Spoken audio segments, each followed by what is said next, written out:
Assalamualaikum warahmatullahi wabarakatuh. Yang terhormat Pak Warek, Prof. Hamdi Muluk, para direktur, Prof. Debi, Pak Hairul, dan Bu Yayas, para Kasubdit, Bapak Ibu, Profesor, dan para peneliti, mahasiswa, dan juga Sivitas UI. Terima kasih banyak sudah bergabung di launching sosialisasi website UI Rise dari bidang riset, inovasi, mahasiswa, dan alumni Universitas Indonesia. Baik, nanti akan ada eh, pengenalan fitur-fitur utama oleh Mas Yoga selaku yang ini ya founder dari UI Rise ini, founder dari Eris Pro, maaf.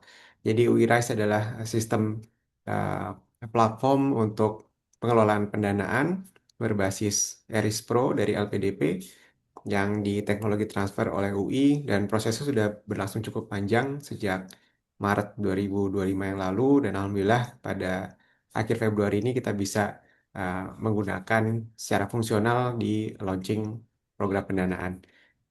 Baik, next.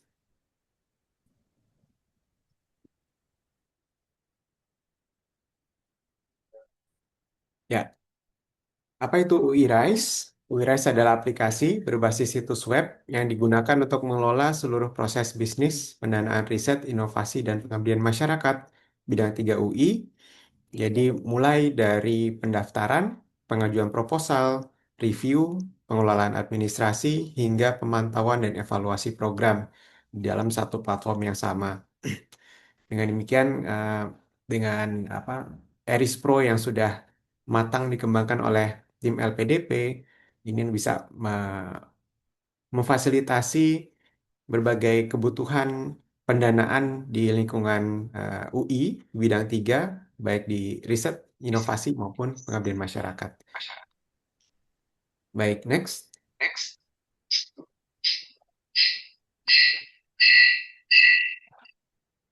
Oke. Ya, ada 3 direktorat di bawah bidang 3 UI yang akan menggunakan, walaupun sudah bergabung juga ya Prof. Hamdi di mahasiswa dan alumni, mungkin kalau nanti ada pendanaan juga bisa menggunakan tentunya Iya, untuk betul. DPR. Bisa ditambahin DPR, nanti. ya siap Prof. DPR ada pendanaan putih, kelompok riset laboratorium, RKI, UI Bisa, dan Direktorat Inovasi Riset Dampak Tinggi ada cukup banyak ya. Program pendanaan inovasi P1, P2, P3, P5, prototipe, program pendanaan inovasi equity WCU, fellowship postdoc, inovasi, consultation services, dan kemudian untuk startup ada UI Incubate Pathway, UI Incubate Inkubasi, dan UI Incubate Akselerasi. Serta di Direktorat Pengabdian Masyarakat dan Inovasi Sosial ada berbagai pendanaan Pengmas UI dan serta program kerja sama dengan mitra UI, ya, mitra luar UI. Baik, next. Nah, apa yang berbeda dari sistem Eris Pro? Ada banyak sekali fitur andalan, tapi ini salah satu yang bisa kita eh, manfaatkan dengan baik ya, bahwa selama ini proses administrasi terjadi ketika sudah submit. Sedangkan kelengkapan administrasi itu sangat sayang ya kalau sampai membuat kegagalan submission proposal. Karena itu kami em, melibatkan secara aktif Manris dari fakultas untuk membantu melakukan verifikasi kelengkapan administratif. Sehingga eh, ada role dari Manris fakultas untuk melakukan pengecekan kelengkapan tersebut untuk bisa eh, kalau misalnya ada yang tidak lengkap bisa dikembalikan, tentunya sebelum deadline-nya berakhir ya, untuk dikembalikan ke para pengusul untuk dilengkapi. Jadi ada satu alur di mana eh, para peneliti akan mendapatkan feedback dari Manris, dan Manrisnya juga secara aktif akan membantu melakukan pengecekan kelengkapan administratif untuk dipastikan proposalnya sudah siap ya untuk masuk ke seleksi selanjutnya. Ada seleksi desk evaluation, mungkin interview atau kunjungan atau apapun ya tergantung dari proses bisnis dari masing-masing direktorat. Next. Ya, di lingkungan atau di level direktorat juga ada role yang penting di sini dipegang oleh Kasubdit dan juga staf direktorat atau Kasi ya. Di sini eh, di mana setelah pendanaannya masuk, maka perlu ada pengecekan di level-level tersebut ya. Dan kita juga akan mengundang reviewer. Reviewernya bisa dari internal maupun eksternal UI. Dan ini seluruhnya perlu masuk menggunakan login. Nah, karena kita Civitas UI, kita bisa masuk dengan SSO. Jadi siapapun dengan SSO UI aktif bisa masuk untuk melakukan submit proposal sebagai ketua maupun anggota gitu ya. Lalu kalau misalnya kita melibatkan reviewer dari eksternal, misalnya sivitas dari perguruan tinggi lain atau profesional, yang lainnya itu bisa masuk menggunakan akun Gmail gitu ya. Jadi ini uh, cukup fleksibel sesuai dengan fitur dari Aris Pro. Begitu juga ketika ada pendaftaran, maka ada uh, ketua pengusul dan anggota pengusul dosen tetap UI yaitu masuk dengan SSO. Lalu ada membernya bisa jadi dari masyarakat umum, dari startup, dari luar atau student ya, mahasiswa eh, bisa daftar dengan SSO, bisa juga dengan Gmail. Ini yang warna oranye wajib dengan SSO. Next. Ya, tampaknya selanjutnya akan lebih teknis. Saya minta bantuan Mas Ari Hasan untuk membantu menyampaikan. Mas Hasan, sudah ready? Baik, terima kasih Pak Sandi. Selamat pagi Bapak Ibu sekalian. Perkenalkan saya Hasan dari tim riset berdampak tinggi. Di sini kita bisa lihat pertama kali tampilan untuk reviewer ya, researcher saat masuk ke dalam website rsui.ac.id. Websitenya sudah bisa dibuka untuk per hari ini ya. Jadi saat masuk halaman pertama muncul seperti ini. Kemudian saat menekan tombol login di menu bar yang ada di atas akan muncul pilihan untuk role-role yang ada di situ. Untuk researcher bisa langsung menekan yang paling atas, researcher apply for proposal. Setelah menekan tombol tersebut akan muncul seperti pilihan di bawah ya. Langsung masuk menggunakan SSO dan sandi SSO masing-masing peneliti. Wajib untuk menggunakan SSO UI ya. Kemudian next.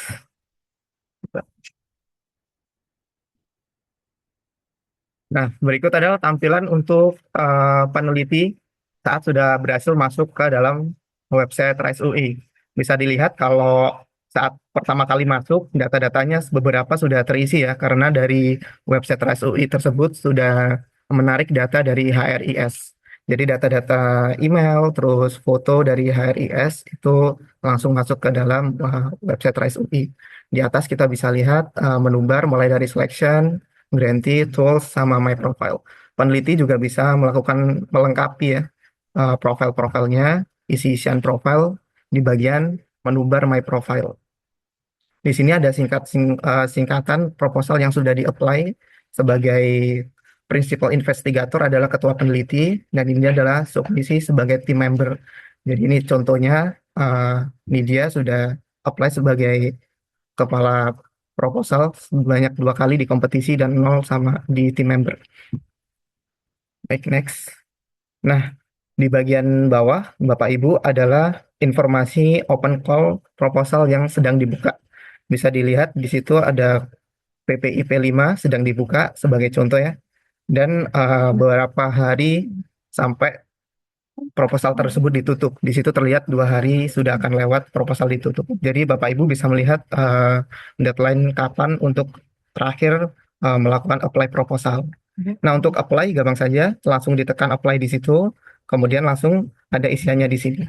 Seperti yang di bawah. Nah, saat menekan tombol apply yang ada di sini di competition, langsung muncul pop up seperti ini Bapak Ibu. Nah, di sini Bapak Ibu bisa langsung memasukkan title proposalnya, judul proposalnya bisa diketikkan di situ, lalu langsung diklik Start New Proposal Applying Process. Setelah itu akan masuk ke bagian ini, Bapak Ibu. Nah, di sini adalah bagian untuk melengkapi informasi-informasi general dari proposal yang sudah di-apply ya. Jadi dari sini tadi masuk ke sini itu harus melewati ini dulu, Bapak Ibu. Klik checklistnya, baru masuk ke bagian ini. Di general information ada banyak sekali informasi, ada beberapa informasi ya yang harus dipenuhi. Jadi pop-up X di sini menandakan kalau belum dipenuhi. Jadi untuk submit proposal ini dapat diklik, eh, item-item yang ada di sini harus centang semua Bapak Ibu. Nah, kita mulai dari sini proposal title-nya ngikut seperti yang tadi ya. Terus abstrak bisa memasukkan abstrak singkat yang sama seperti di proposal itu juga tidak apa-apa. Dan ini akan berbeda ketentuannya untuk setiap pendanaan karena di sini RISE UI digunakan oleh 3 direktorat dan masing-masing direktorat memiliki ketentuannya masing-masing ya. Seperti contoh di Inkubis misalkan di startup itu abstraknya bisa abstrak tentang penjelasan singkat tentang produknya seperti itu. Terus ini yang paling bawah di bagian general tadi bisa memasukkan project akronim, project keyword, terus nama programnya tadi ini udah otomatis.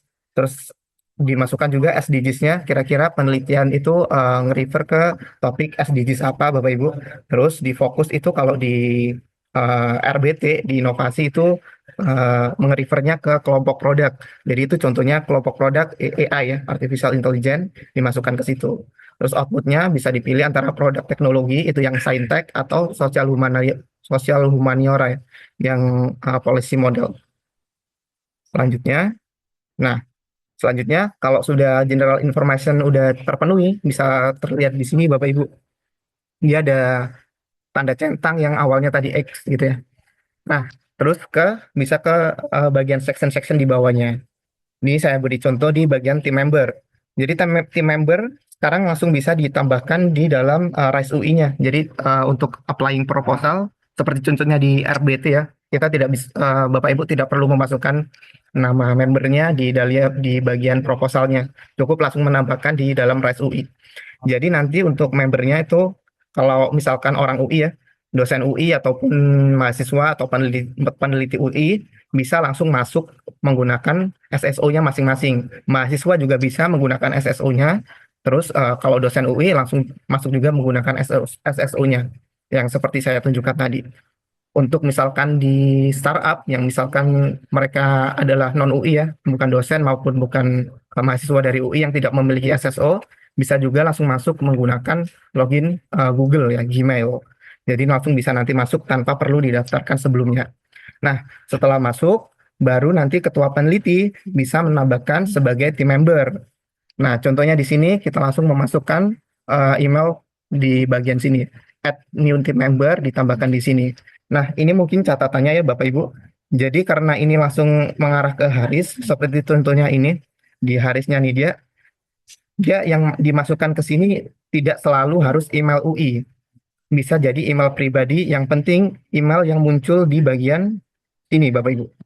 Saat masuk pertama kali ditanya anggota anggota peneliti yang mau dimasukkan ya, yang mau di-add di situ, email yang muncul di sini saat pertama kali masuk apa? Nah, itu yang bisa ditambahkan ke sistem ini gitu ya, ditambahkan di add new member tadi. Jadi nggak harus email UI karena ini secara otomatis langsung ke refer ke Haris yang bagian kolom ini Bapak Ibu, kolom di bagian baris yang ini. Jadi kalau memasukkan misalkan nidia.anifa.ui.ac.id tidak terdaftar karena di sini harusnya nembaknya ke sini API-nya. Seperti itu. Terus kalau sudah selesai, contohnya seperti ini ya. Tim membernya sudah selesai, research fund budget plan sudah selesai, semuanya akan centang semuanya. Kemudian kalau udah centang semuanya, tulisan submit proposalnya di sini sudah bisa. Jadi tinggal di submit, kemudian masuk ke penilaian pertama yaitu penilaian fakultas. Nah, penilaiannya juga berbeda untuk masing-masing penelitian. Kalau di RBT biasanya lewat fakultas dulu ya, maunya untuk saat ini. Seperti kalau Unkubis biasanya langsung ke administrasi. Bluetooth. Nah, contoh untuk tampilan bagaimana untuk seorang peneliti bisa melakukan monitoring proposal yang telah dia submit. Mulai dari awal seleksi administrasi, seleksi substansis, desk evaluation, terus sampai paling akhir dinyatakan lolos, tampilannya seperti ini, Bapak Ibu. Jadi paling atas itu yang paling terupdate, nanti bisa scroll ke bawah. Misalkan kalau gagal gitu ya, ada tulisannya tidak lolos, failed gitu ya. Kalau lolos, terus bertahap sampai ke proses ada ucapan selamat karena setelah dapat lolos pada pendanaan tersebut gitu. Dan bisa mendownload SK yang telah diterbitkan di bagian sini. Seperti itu. Nah, selanjutnya ini adalah jadwal yang akan kita lakukan di minggu depan ya, Rabu tanggal 4 dilakukan hybrid di gedung STP dan Zoom juga, yaitu bimbingan teknis untuk penggunaan UIRS untuk role fakultas atau manris ya, karena akan ada penilaian dari fakultas yang telah disampaikan Pak Sandi di awal tadi. Jadi sebelum ke LPPM internal bidang 3 ada beberapa penelitian itu yang sekarang itu eh, gerbang depannya itu di fakultas dahulu gitu ya. Jadi aspek administrasinya itu di fakultas dahulu. Nanti pihak fakultas masuk ke RES UI, melakukan ACC, baru bisa masuk ke LPPM internal kalau sudah disetujui oleh masing-masing fakultas gitu. Untuk bimbingan teknis lebih lengkapnya nanti untuk masing-masing fakultas akan kita undang dengan undangannya yang sudah ada ya, nanti kirimkan lewat email. Itu hari Rabu ya, jam 9 sampai jam 12 di gedung STP dan hybrid dengan Zoom ya. Nah, untuk sekarang kemungkinan di sini ada mantis fakultas atau perpanjangan tangannya yang terkait ya dari pihak fakultas. Mohon untuk mengisi data Bitly tersebut untuk nanti saya daftarkan di dalam sistem RES UI sehingga nanti masing-masing dari fakultas memiliki akun untuk masuk ke dalam RES UI Bapak Ibu. Karena untuk akun fakultas sendiri itu role-nya berbeda untuk masuk, beda seperti researcher. Jadi nanti fakultas bisa melakukan tugasnya sebagai administrasi fakultas seperti yang dijelaskan di awal tadi. Nah, untuk teknis penggunaan RES UI lebih lengkap lagi mulai dari apply terus penjelasan masing-masing komponen yang di sini, team member, research fund, faculty partner, dan semuanya. Nanti lebih jelas lagi, kita dari bidang 3 akan membuatkan dokumen dan video tutorial bagaimana cara apply-nya. Tapi untuk per hari ini, kurang lebih overview-nya seperti itu Bapak Ibu. Nanti boleh langsung coba login ke halaman resui.ac.id untuk mencoba melihat-lihat proposal yang sudah dibuka. Kemungkinan per hari ini nanti siang atau sore ya, sudah ada beberapa proposal yang akan di-launching hari ini. Mungkin itu yang bisa saya sampaikan dari pemaparan hari ini. Terima kasih, saya kembalikan ke MC.